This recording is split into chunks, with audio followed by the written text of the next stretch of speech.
You know how sometimes you can look at a box score and sometimes it'll tell you the story? Well, you look at this box score and it kind of tells you the story. It was a blowout in Eugene, 42-6. But it doesn't tell you the whole story. This statistic here kind of tells you what you need to know. Colorado had 21 total yards in the first half. Oregon had 22 first downs in the first half.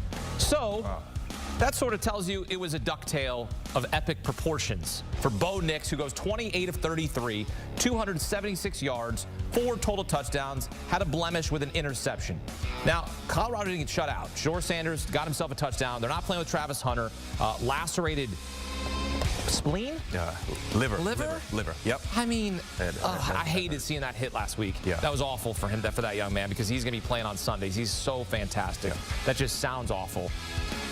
But Oregon, I mean, what a win, BMAC. All right, 42. Yeah. They scored a touchdown in their first 3 drives. Colorado punted on its first 3 drives. Big-time statement win by Dan Lanning and his staff and his team. They came out, they were blazing from start.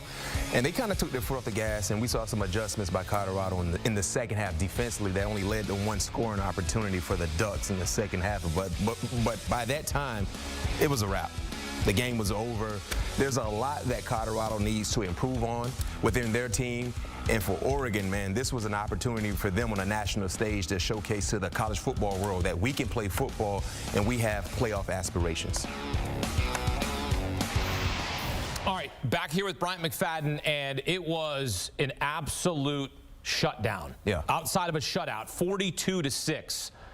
Are you surprised with how good Oregon was, or are you surprised how lackluster Coach Prime and Colorado was on this stage, considering what they did last week? I'm more surprised in what I saw from Colorado on both sides of football, but especially the offensive end, because I knew Bo Nix and that Ducks offense, they were going to score points. Heck, they were 20-point favorites coming in today's matchup. They were scoring almost 60 points per ball game, 58 to be exact. So one would assume they're going to score points, especially at home. But I felt like Shedeur Sanders and his offensive group would score points as well. In the first half, they could not protect him. He wasn't seeing the football field well. And even when he had a nice sound pocket to work from, he wasn't comfortable because they were just collapsing the pocket so fast.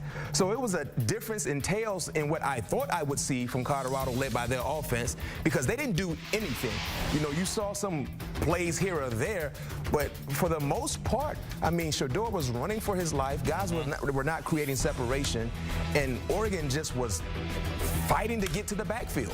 They were fighting to get to the backfield to put pressure on Shedeur Sanders, and they were able to do so for 4 quarters. I think if you didn't know how good the Ducks are defensively, now you know. They are led by Dan Lanning, who won 2 national championships at Georgia as their defensive coordinator. Yes, yes. You saw his pregame speech. You heard what he said about they're here to get clicks, we're here to get wins. That certainly fired up his kids. Yeah. It's a great line. They're here to get clicks, we're here to get wins. I mean, that's a great line. But then his kids went out and delivered, because you hear about Bo Nix, and if you don't watch the Pac-12, which will eventually be the Pac-2 until they figure that out, and Oregon's, moving as well, as so is Colorado, conference realignment. But you don't necessarily know, outside of Bo Nix, how good this defense is. Yeah, and this defense made a statement, which I know you appreciate. And that's why I really like the Ducks in regards to Pac-12 play and winning the Pac-12, because I believe more in their defense than the other team. You know, USC, they have Caleb Williams and the offensive stars surrounding him, but their defense has been lackluster. They've been inconsistent. One thing about Oregon, they play some of the best defensive ball in the Pac-12, and then when you combine that with the experience they have at the quarterback position in Bo Nix, I mean, you have to like their chances, especially when they're able to get some of their home cooking they love there in Eugene. And that's what we saw today. Like I said, I knew Bo Nix was going to score points. You know, for such a long time throughout Bo Nix's collegiate career, you had 2 adjectives associated with his name, good and bad. Yeah, you had Bo Nix home and Bo Nix road. Good Bo Nix, bad Bo Nix. Right now, it's only good Bo Nix since he's been wearing the Ducks uniform, so he's been really taking advantage of the opportunities and really showcasing that he can play at a high level here and on the collegiate side of things and potentially have a professional career waiting for him as well. So I'm not surprised to see the points. I'm more surprised to not see anything from Colorado's side of things, even though they were missing Travis Hunter, one of the best two-way players, clearly the best two-way player in college football, and we know he's the best wide receiver for Shedeur Sanders. But looking at what they were able to do in the first 3 ball games, you know, scoring points, being able to generate some positive things, they could not get anything going. And moving forward, we knew the offensive line was an Achilles heel for their offense. Yes. Colorado. But what we saw today was a poor performance. And one thing Mike Tomlin used to tell us all the time in Pittsburgh with the Steelers, when you put bad tape out there, be ready to embrace it and be ready to see it until you get that bad taste out of the football world. Whatever they saw from Oregon's front today, they will continue to see moving forward until they right their wrongs. Yeah, the competition gets increasingly better as it goes along, as you see for Colorado. 5 of their next 8 games are against a ranked opponent. Yeah. And they have USC next week. So it's like Oregon, USC, good luck. Now, when you take a step back and you saw what Deion has done through 3 games and now through a 4th game, and now, hey, maybe this is a little bit of humble pie. Yeah. Like, hey, we know we're on the big stage with the contenders now. Oregon, a contender in the Pac-12.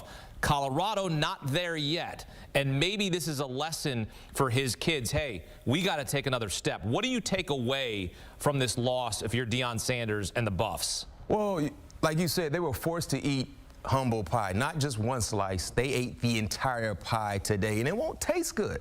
But they have to own up to their mistakes, study the film, and look. Every player has to look themselves in the mirror. What could I have done better for us to be in a better position to win this ball game? Most importantly, be competitive. Because the thing about Colorado now, when you look at the attention they're getting because of their head coach, when you look at the attention they're getting because of how well they played, they're going to get these opposing teams' best effort. Right? For such a long time, Colorado was a bottom dweller. Yep. Not just in college football, but heck, in the 1-11 last season. Yeah, so they've always been at the bottom, so teams will not overlook them, but not really take them seriously. Now when you have Colorado on the schedule, when you look at all the attention that's coming with them before one snap is played, you have to understand that these teams are taking you seriously now. And that's what they saw from Oregon.